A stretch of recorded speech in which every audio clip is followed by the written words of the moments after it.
Assalamualaikum warahmatullahi wabarakatuh. Ketemu lagi ya di Root Official ya di sini ya. Jadi sesuai janji yang kemarin. Maaf ini kondisinya karena saya di kantor ya. Jadi saya rekamannya nggak di rumah. Jadi masalah piutang atau pinjaman online dan terornya atau di mata cyber ya, pandangan piutang online di dunia cyber. Seperti apa kira-kira ya. Jadi materi ini materi singkat saja karena maraknya kasus pinjaman online ya. Di sampel yang kemarin sudah saya sampaikan terornya seperti apa dan bagaimana tentang expose-nya seperti apa di situ. Oke, yang menjadi latar belakang tentang piutang online ada sebagai berikut. Yang pertama adalah kebutuhan ekonomi di masa pandemi ini, jelas.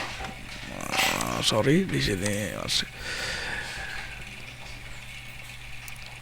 Terus ada gaya hidup, gengsi dan ego, selingkuh, korban PHK di masa pandemi. Oke, ancaman tak terlihat terjebak piutang online yaitu adalah data expose, data leak market yaitu penjual belian data, personal fraud, teror family, reputation personal, dan trade finansial. Itu yang terjadi ketika kita terjebak di piutang online. Dari sudut pandang cyber, piutang online ini jika dilihat dari kacamata cyber ya, security pinjol tidak sah sama seperti kasus-kasus yang terjadi ketika tiba-tiba kita mendapatkan WA atau SMS atau email dan sebagainya. Nah, meskipun dari OJK ada yang dilegalkan dan ada yang tidak, atau baru-baru kali ini kan OJK mereview kembali atau meninjau kembali tentang kebijakan tentang pinjol itu ada beritanya. Jadi saya tidak menyontohkan contohnya kali ini ya, saya hanya membacakan slide di sini. Hal ini karena ketika registrasi di aplikasi pinjol tersebut akses untuk masuk ke dalam data personal kita. Misalnya nih, data-data yang diakses adalah galeri, kontak, kalender, dan lain sebagainya. Sehingga gini, mengakibatkan kita sendiri yang kita tidak tahu apa-apa, kita nggak melakukan proses peminjaman, tiba-tiba kita mendapatkan WA misalnya ya tentang orang ini, melakukan pinjaman ini dan sebagainya. Itu dikarenakan ketika kita masuk dalam aplikasi pinjaman online, data kita sudah di request boleh diakses atau tidak, kita yang menjaga di situ. Sebenarnya itu tidak boleh, tidak dibenarkan karena kaitannya dengan data personal fraud. Nah, pinjol dari Undang-Undang ITE itu diatur dari Undang-Undang Informasi dan Transaksi Elektronik, disingkat dengan Undang-Undang ITE, atau Undang-Undang Nomor 11 Tahun 2008 adalah undang-undang yang mengatur tentang informasi serta transaksi elektronik atau teknologi informasi secara umum.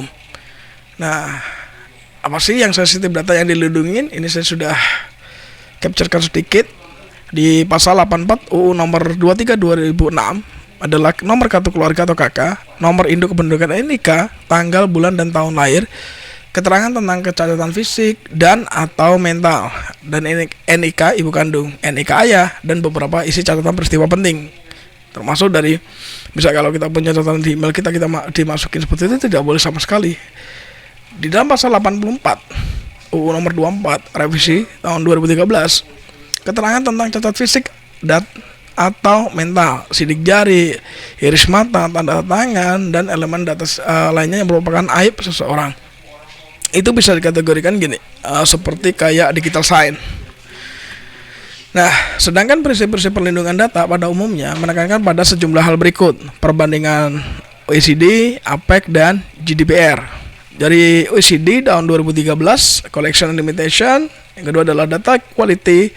Yang ketiga adalah purpose specification. Yang adalah use limitation, security safeguard, openness, individual participation, dan accountability. Di APEC tahun 2015 ada yang namanya preventing harm, ada notice, ada collection dari limitation, use of personal information, Ada choice, integrity of personal information, security safeguard, access and correction, accountability. Sedangkan di GDPR di 2016 ada namanya lawfulness, fairness, dan transparansi. Yang kedua adalah purpose limitation, data minimization, accuracy, dari storage limitationnya, integrity dan confidentiality. Yang ketiga adalah accountability. Semuanya sama ya di sini ya, ada semuanya saling terkait. Nah, ini yang menyebabkan peminjaman online itu tidak sah. Karena apa? Kasusnya juga pencurian data. Sama seperti kemarin kasus tentang BPJS, data kita yang sudah kita kasih ke sana terekspos atau data leak. Ini tapi bukan merosting tentang BPJS, tidak. Sebenarnya sudah saya berikan beberapa contoh tentang cara ngambil database gampang itu kan, pakai Dorking, nggak perlu pakai Pentest dan sebagainya, itu ada. Nah, saya sarankan untuk saya sendiri, untuk teman-teman, seberat apapun yang kita hadapi masalahnya, jangan pernah kita menentukan pilihan akhir di pinjaman online, karena reputasi Anda dipertaruhkan di sana, track record Anda akan dipertaruhkan di sana. Jadi kita perlu yang namanya sisi awareness di situ, berhati-hati ketika nanti data kita kalau terekspos, ya jangan sampai kita apa ibaratnya ya, gelo atau apa ya, nggak boleh kayak gitu.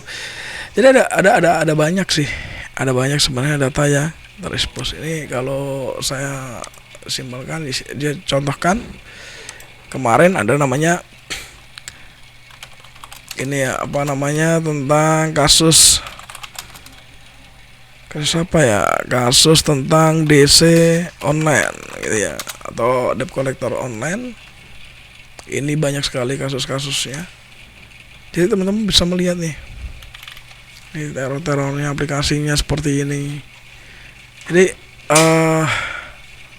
ini bentuk ilegalnya. Jadi udah banyak kasus. Jangan, sekali lagi ya, ada meme-nya juga. Pinjam uang di mana ini ke teman malu, ke malu, akhirnya dipinjal aja saya, utang online langsung deal gitu kan. 1x24 langsung deal. Udah banyak yang membahas tentang itu. Jadi jangan pernah melakukan pinjaman online, apalagi Anda upload kayak kemarin ya, KTP gitu, itu nggak boleh. KK nggak boleh. Ini udah banyak sekali ya. Terus paspor, ini udah banyak. Apalagi buku nikah. Nah, ini contoh-contoh yang sudah banyak sekali ya, sudah banyak sekali data yang sudah diekspos. Ini kurangnya sisi awareness terhadap diri kita. Jadi di channel saya ini saya khususkan untuk share knowledge atau share materi. Bukan berarti saya paling pintar di sini, tidak. Jadi kalau teman-teman misalnya ada informasi yang lebih bisa melengkapi dengan informasi saya, nggak apa-apa, nanti tulis saja di kolom komentar di situ. Jadi jangan sampai melakukan proses pinjaman online. Oke, mungkin cukup segitu ya untuk informasi tentang pinjol, dan saya harap teman-teman tetap berhati-hati karena ini adalah masa pandemik ya, ibarat kata ya, yang bukan ibaratnya, yang emang lagi pas posisi zamannya lagi susah. Jangan sampai melakukan proses pinjaman online gitu ya. Oke, terima kasih dan assalamualaikum warahmatullahi wabarakatuh.